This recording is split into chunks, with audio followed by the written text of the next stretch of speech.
कि मेरी 5 साल मेरी शादी को हो गए और 5 साल में अभी तक मेरी पत्नी ने ना तो व्रत पहना, ना बिछुए पहने, ना मांग में कोई कलर लगाया है। तो मुझे तो मर जाना चाहिए था, वो तो कब की विधवा हो जानी चाहिए थी, लेकिन ऐसा नहीं है।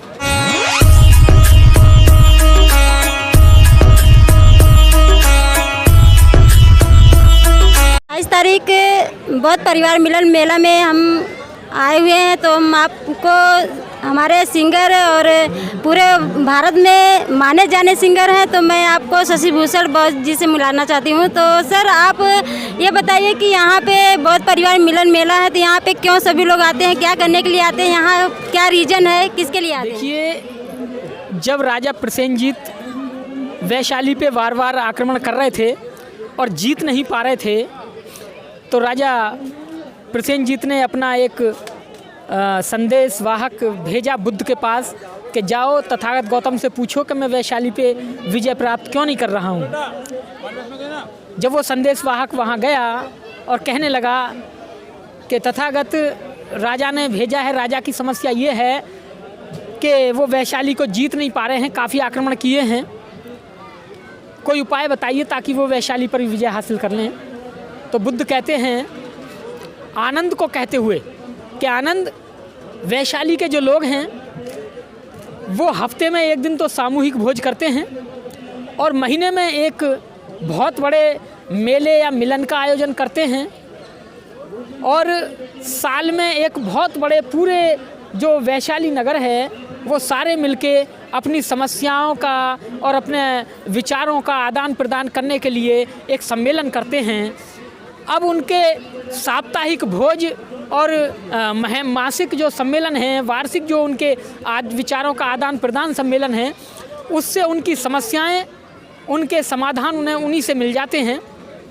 इसलिए उन लोगों को कोई भी नहीं हरा सकता, इसलिए वैशाली पर विजय पाना राजा प्रसेनजीत का बहुत मुश्किल है। ये बुद्ध आनंद को समझाते हुए कहते हैं।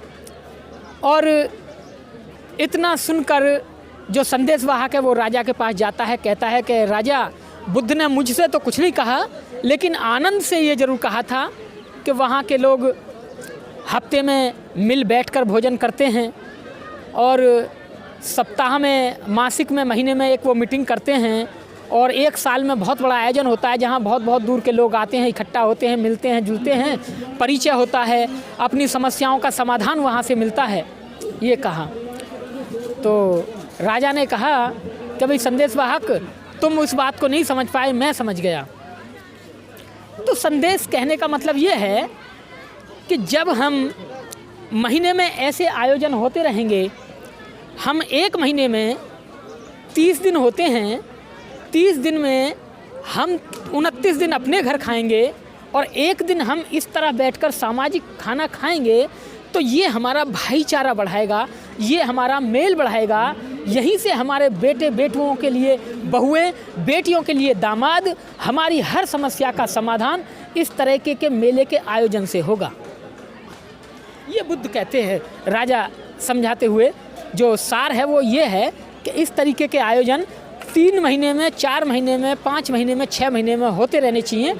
इससे हमारी समस्याओं का समाधान होता रहता है। यहाँ हमारे बच्चे आकर एक दूसरे से मिलते हैं, जहाँ हमें अपने भविष्य की अच्छी बहुएं, हमें अपने भविष्य के अच्छे दामाद हमें यहीं से मिल सकते हैं। यहाँ से हमारी आइडियोलॉजी के लोग यहाँ आए हैं। अब जितने भी लोग यहाँ आए हैं वो सब बाबा साहब डॉक्टर अम्बेडकर की विचारधारा को मानने वाले लोग हैं। इसलिए यहाँ वही लोग आए हैं जो बाबा साहब की एक एक विचारधारा को मानते हैं। इसलिए ऐसे मेले के आयोजन, ऐसे पारिवारिक भोज के सम्मेलन महीने में, 2 महीने में होते रहने चाहिए। इससे हमारी समस्याओं का समाधान होता है, हमारी एकजुटता का पता चलता है और हमारी जो संस्कृति है, हमारे जो त्यौहार हैं, हमारे जो मेले हैं, वो इस तरीके से बनते हैं, समावेश होता है। तो इसलिए इस मेले का आयोजन भारतीय बौद्ध महासभा और माननीय शांति स्वरूप बौद्ध जी ने मिलकर आज से 27 साल पहले किया था। ये 27वां मेला है, तो बड़ा अच्छा लगता है और ये आगे भविष्य में यह है कि आगे होता ही चला जाएगा। एक परंपरा यहाँ पड़ चुकी है और ये परंपरा आगे ही बढ़ेगी। तो इसलिए यहाँ आए हैं। और जो लोग नहीं आए हैं, और इस वीडियो के माध्यम से मैं आपको बताना चाहता हूँ, पहले तो इनके चैनल को आप लाइक करें, सब्सक्राइब करें और लोगों तक दूर तक पहुँचाएँ। तो इस चैनल के माध्यम से, इस वार्तालाप के माध्यम से मैं ये बताना चाहता हूँ कि आप भी अपने आसपास ऐसे मेलों का आयोजन करें और साल में इस मेले में दिल्ली ज़रूर सम्मिलित हों। यहाँ आएँ, यहाँ आपकी हर समस्या का समाधान अवश्य होगा।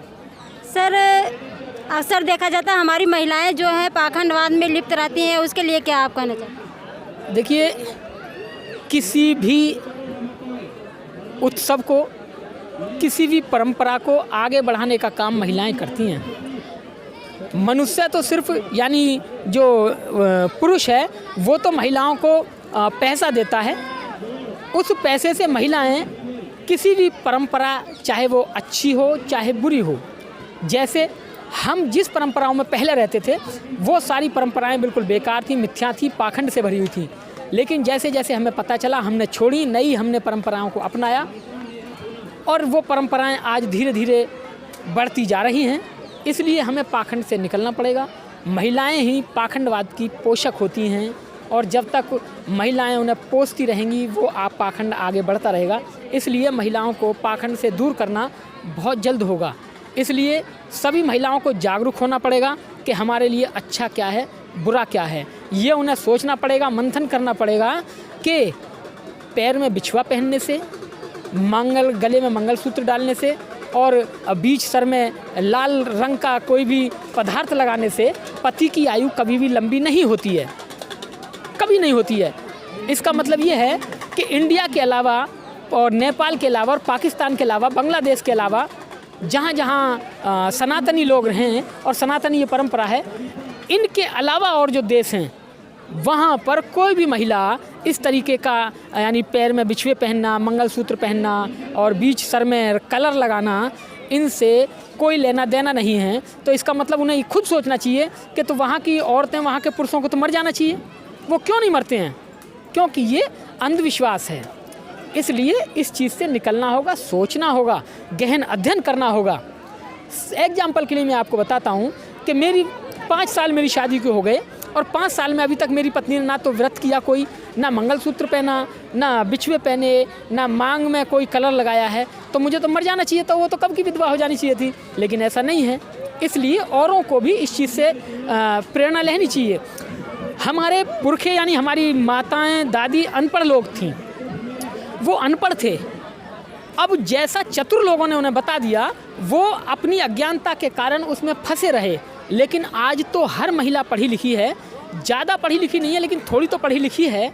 इसलिए उस हर महिला को हमें माता सावित्री को पढ़ना चाहिए, बाबा साहब डॉक्टर अम्बेडकर को पढ़ना चाहिए और पाखंड से दूर निकलना चाहिए। उन्हें सोचना चाहिए कि इन सब से हमारा कोई लेना देना नहीं है और इनसे हमारे जीवन